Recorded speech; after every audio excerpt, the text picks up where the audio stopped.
Hello everybody and welcome to my first WTF Wednesday.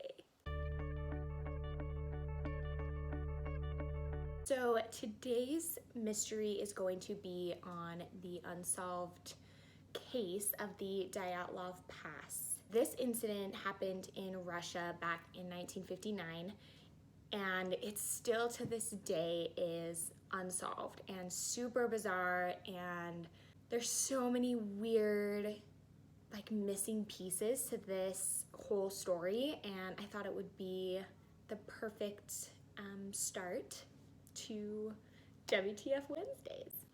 All right, so this story, like I said, it takes place in Russia in 1959, where 10 students from the Polytechnical Institute went on this adventure up in the Siberian mountains. Kolotsayaki is the name of the mountain in which they were kind of having this expedition at. So each member of the group, which consisted of 8 men and 2 women, were experienced grade 3 hiker and also very experienced skiers. And if you don't know what grade 3 means, like I did not, it's basically just the level of difficulty that this hike would entail. The kind of leader of the 10 individuals was a man named Igor Dyatlov. The goal of the expedition was to reach Gora Torten. So what is the incident? What is the expedition? Let's get into all of the meat and potatoes. So the whole adventure started on the morning of January 23rd, 1959, and this is when the team kind of set off to get ready for their hike. The actual expedition itself didn't take place until February 1st. However, they kind of started down the path, down the journey on January 23rd, kind of traveling to where they needed to go to begin the hike. So kind of right before they officially began the actual trek, they did stop in a small village that was near the mountain. And at this point, one of the members of the group was feeling very ill. And obviously, this is a stage 3 hike, trek, adventure, journey. And if you're not feeling in the complete best freaking shape of your life, it's probably best to not continue. So this individual was Yuri Yudin, and he is known as the only survivor of the Dyatlov Pass incident, because at this point is when he said, okay, I really want to do this, but I'm going to hang back.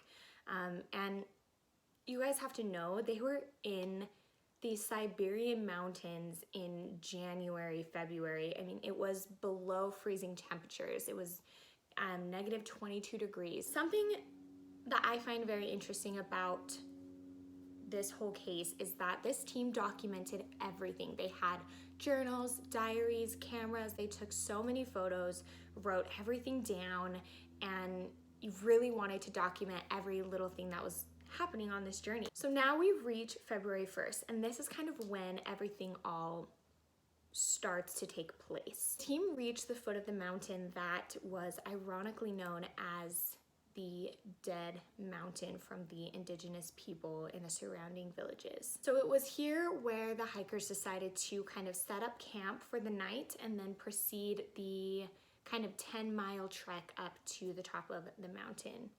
It is very important to note that they did have dinner inside the tent. Again, it was absolutely freezing. You guys can probably see from some of the photographs. This was not a little camping trip where you wanted to go have dinner by the fire. So they did eat inside their tent that night.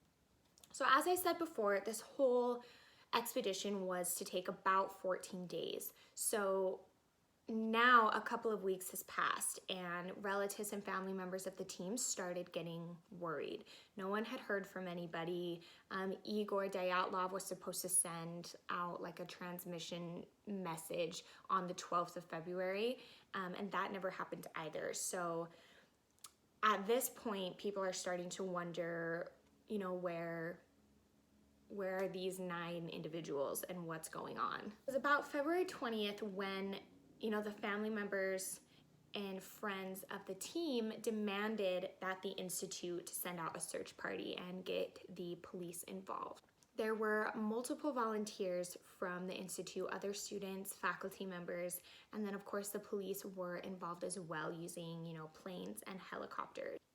When the volunteers stumbled upon the camp, it was very apparent that something had gone horribly wrong. First off, the tent was no longer standing. It was completely collapsed. It was covered in just a couple centimeters of snow, and all of the hikers' equipment, clothes, food, everything was still inside the tent. So it had looked completely abandoned at this point.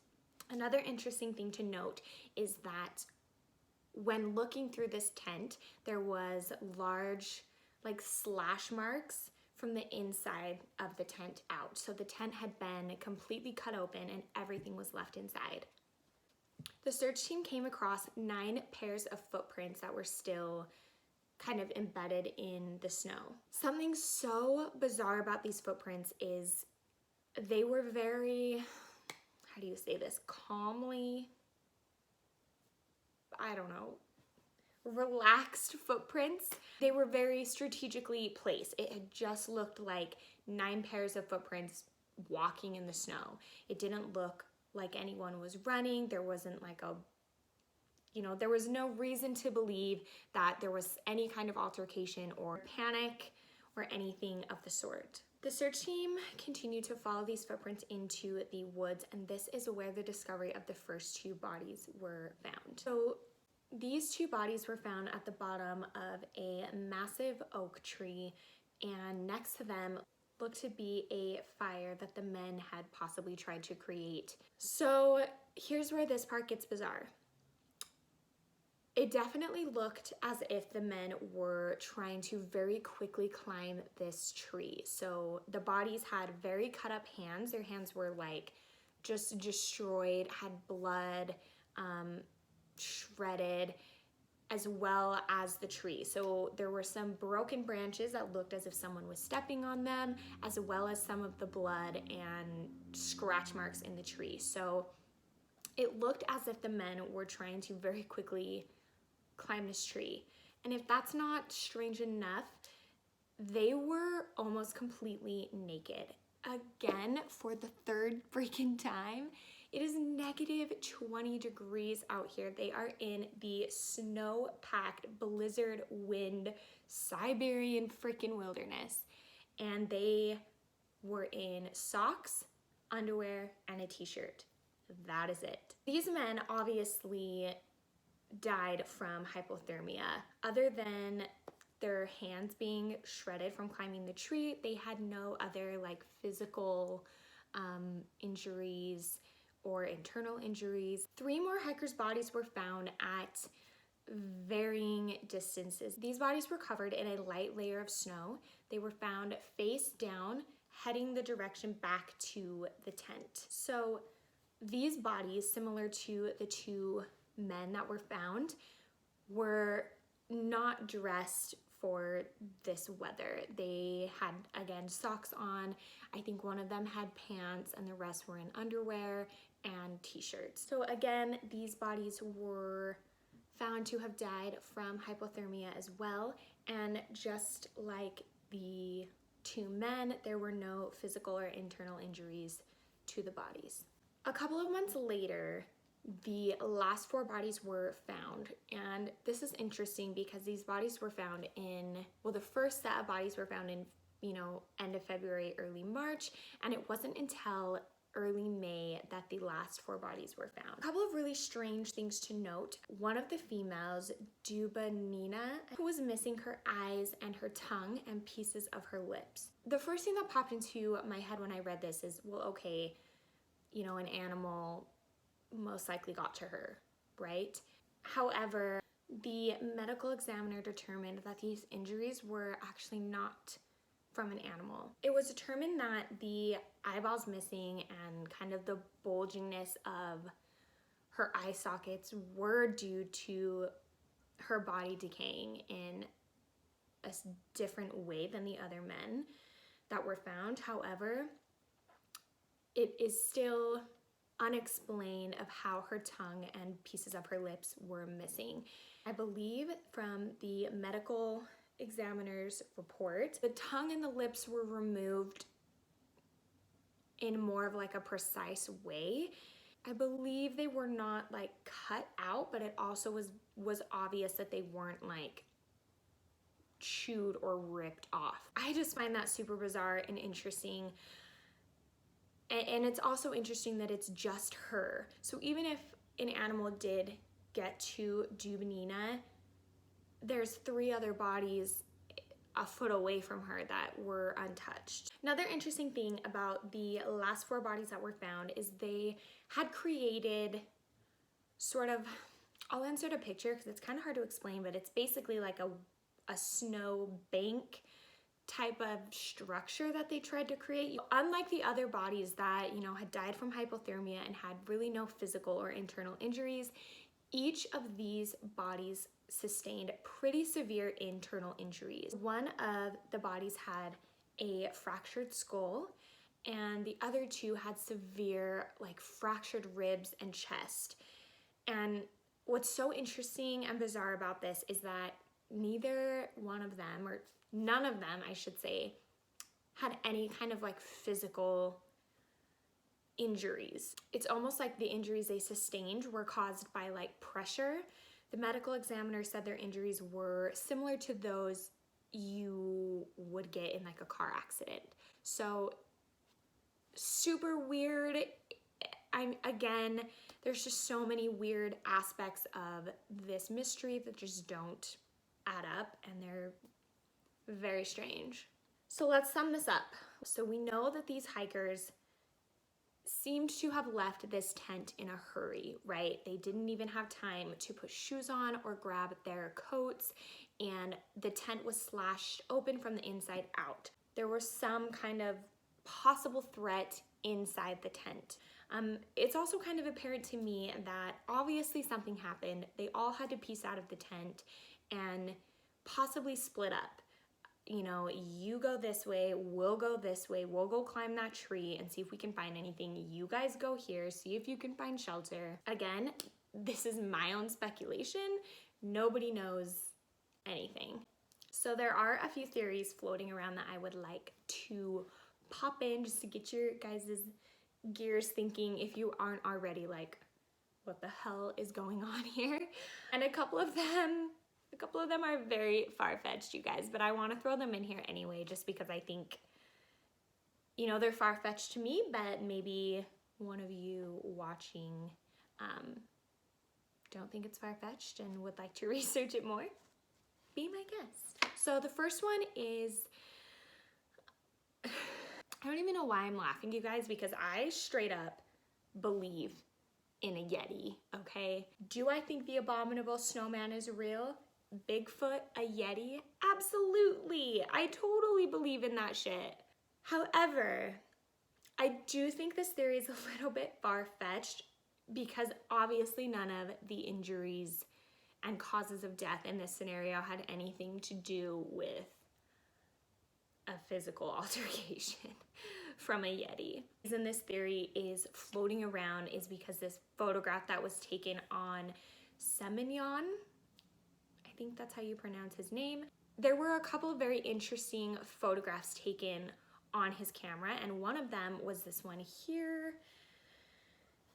So, like I said, you guys, I've seen so many creepy ass Bigfoot pictures. I used to watch Finding Bigfoot all the time on the History Channel, okay? This photograph is actually, to me, like pretty creepy, and do I think it's a Bigfoot? Probably not. But I wanted to throw it in here to know, because I mean, this photograph was taken on one of the hikers' cameras, and it is a very telling photograph. Okay, the next theory that I want to talk about are the Mansi people. And the Mansi people are the indigenous people that kind of lived in and around the area in these small villages. Again, I'm just throwing this out there really quick for you guys. There were no injuries that looked like there had been an altercation at all with anyone. So I just wanted to throw it in there because there is a lot of people who do believe that the Mansi people had something to do with this. The next one is an avalanche. Now, this one's difficult because there aren't really any signs that an avalanche took place, and you know, the bodies weren't covered in an amount of snow. I think the reason this theory is kind of out there is because of the last 4 bodies that were found with a bunch of like pressure sustaining injuries, like internal bleeding, internal fractures, and things like that. However, the bodies were found outside of their little whatever snow hut that they made, and their bodies were covered in a couple of inches of snow. However, like I said, their bodies were not found buried deep beneath snow that looked like an avalanche. Not to mention, like I said, they were level 3 adventurists, and I find it really hard to believe that they would set up camp anywhere near the possibility of an avalanche. You know, there was 9 of them, very experienced, and I personally believe that that is probably one of the first things they would have checked, especially due to the weather conditions. All right, this next theory is one of my favorites. That is some kind of alien situation took place. Do I believe in aliens? Hell yes, I believe in aliens. I think the reason that this theory is one of the bigger ones amongst anyone who kind of follows this case is because of just how strange and odd everything was. The radioactive t-shirts that were on the 2 men that were first found, super weird. There really hasn't been any explanation that I could find during my research about why just their 2 articles of clothing would be radioactive. There were a few other campers in the area, as well as a military base not too far from where their camp was set up. Multiple witnesses, like I said, even from the military camp, there were a couple of soldiers who came forward, and then there were a couple of other campers in the area as well that said that entire week they kept seeing like very bright lights kind of floating around in the sky above the trees, above the forest, in very near the area that the Dyatlov team set up camp.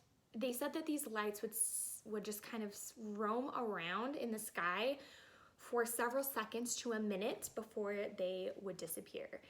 This is obviously an unidentified light, right? And is it interesting that there were multiple people in and around the area who witnessed this? I think so. I definitely think it's something to note. Do I think that the team was abducted by aliens? Probably not. But it is something to mention. Strange lights in the sky, radioactive stuff, Dabina's like tongue and shit missing, just weird, strange occurrences. Now I'm gonna get into, I guess, the most plausible theory, or the theory that most people believe to be true. Now, I personally do believe this theory. However, there are so many missing holes in this theory, again, that you just don't know what ever actually really happened. The team sat down for dinner inside their tent around 6 or 7 p.m. Now, the reason to believe this is because in the tent there was uneaten food that was found.